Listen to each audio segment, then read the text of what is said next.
ओम विंशः सर्गः 20वां सर्ग। नारद जी का रावण को समझाना। उनके कहने से रावण का युद्ध के लिए यमलोक को जाना तथा नारद जी का इस युद्ध के विषय में विचार करना।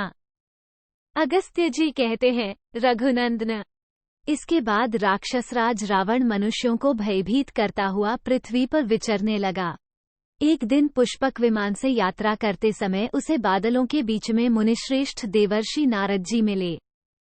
एक निशाचर दशग्रीव ने उनका अभिवादन करके कुशल समाचार की जिज्ञासा की और उनके आगमन का कारण पूछा। 2 तब बादलों की पीठ पर खड़े हुए अमित कांतिमान महातेजस्वी देवर्षि नारद ने पुष्पक विमान पर बैठे हुए रावण से कहा। 6 उत्तम कुल में उत्पन्न विश्रवण कुमार राक्षसराज रावण, सौम्य ठहरो, मैं तुम्हारे बढ़े हुए बल विक्रम से बहुत प्रसन्न हूं। 4 दैत्यों का विनाश करने वाले अनेक संग्राम करके भगवान विष्णु ने तथा गंधर्वों और नागों को पद्दलित करने वाले युद्धों द्वारा तुमने मुझे समान रूप से संतुष्ट किया है। 5 इस समय यदि तुम सुनोगे तो मैं तुमसे कुछ सुनने योग्य बात कहूंगा। तात मेरे मुंह से निकली हुई उस बात को सुनने के लिए तुम अपने चित्त को एकाग्र करो। 6 तात तुम देवताओं के लिए भी अवध्य होकर इस भूलोक के निवासियों का वध क्यों कर रहे हो? यहाँ के प्राणी तो मृत्यु के अधीन होने के कारण स्वयं ही मरे हुए हैं, फिर तुम भी इन मरे हुओं को क्यों मार रहे हो?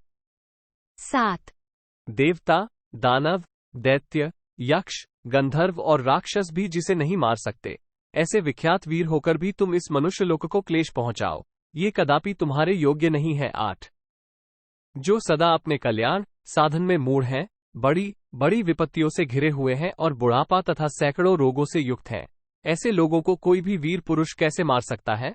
9 जो नाना प्रकार के अनिष्टों की प्राप्ति से जहां कहीं भी पीड़ित है, उस मनुष्य लोक में आकर कौन बुद्धिमान वीर पुरुष युद्ध के द्वारा मनुष्यों के वध में अनुरक्त होगा? ये लोक तो यूं ही भूख, प्यास और जरा आदि से क्षीण हो रहा है तथा विषाद और शोक में डूबकर अपनी विवेक शक्ति खो बैठा है। दैव के मारे हुए इस मत्रय लोक का तुम विनाश न करो। 11 महाबाहु राक्षसराज, देखो तो सही, यह मनुष्य लोक ज्ञान शून्य होने के कारण मूढ़ होने पर भी किस तरह नाना प्रकार के क्षुद्र पुरुषार्थों में आसक्त है। इसे इस बात का भी पता नहीं है कि कब दुख और सुख आदि भोगने का अवसर आएगा। 12 यहाँ कहीं कुछ मनुष्य तो आनंदमग्न होकर गाजे बाजे और नाच आदि का सेवन करते हैं, उनके द्वारा मन बहलाते हैं, तथा कहीं कितने ही लोग दुख से पीड़ित हो नेत्रों से आंसू बहाते हुए रोते रहते हैं। 13 माता पिता तथा पुत्र के स्नेह से और पत्नी तथा भाई के संबंध में नाना प्रकार के मंसूबे बांधने के कारण यह मनुष्य लोक मोहग्रस्त हो परमार्थ से भ्रष्ट हो रहा है। इसे अपने बंधन जनित क्लेश का अनुभव ही नहीं होता है। 14 इस प्रकार जो मोह अज्ञान के कारण परम पुरुषार्थ से वंचित हो गया है, ऐसे मनुष्य लोक को क्लेश पहुंचाकर तुम्हें क्या मिलेगा? सौम्य तुमने मनुष्य लोक को तो जीत ही लिया है, इसमें कोई भी संशय नहीं है। 15 शत्रुनगरी पर विजय पाने वाले पुलस्त्य नंदन, इन सब मनुष्यों को यमलोक में अवश्य जाना पड़ता है, अतः यदि शक्ति हो तो तुम यमराज को अपने काबू में करो, उन्हें जीत लेने पर तुम सबको जीत सकते हो, इसमें संशय नहीं है। 16 1/2 नारद जी के ऐसा कहने पर लंकापति रावण अपने तेज से उद्दीप्त होने वाले उन देवर्षि को प्रणाम करके हंसता हुआ बोला। 17 1/2 महर्षि, आप देवताओं और गंधर्वों के लोक में विहार करने वाले हैं, युद्ध के दृश्य देखना आपको बहुत ही प्रिय है। मैं इस समय दिग्विजय के लिए रसातल में जाने को उद्यत हूँ। 18 1/2 फिर तीनों लोकों को जीतकर नागों और देवताओं को अपने वश में करके अमृत की प्राप्ति के लिए रसनिधि समुद्र का मंथन करूंगा। 19 1/2 ये सुनकर देवर्षि भगवान नारद ने कहा, शत्रुसूदन, यदि तुम रसातल को जाना चाहते हो तो इस समय उसका मार्ग छोड़कर दूसरे रास्ते से कहां जा रहे हो? दुर्धर्ष वीर, रसातल का यह मार्ग अत्यंत दुर्गम है और यमराज की पुरी से होकर ही जाता है। नारद जी के ऐसा कहने पर दशमुख रावण शरद ऋतु के बादल की भांति अपना उज्ज्वल हास बिखेरता हुआ बोला, देवर्षि, मैंने आपकी बात स्वीकार कर ली। इसके बाद उसने यो कहा। 22 1/2 ब्रह्म, अब यमराज का वध करने के लिए उद्यत होकर मैं उस दक्षिण दिशा को जाता हूँ, जहाँ सूर्यपुत्र राजा यम निवास करते हैं। 23:1/2।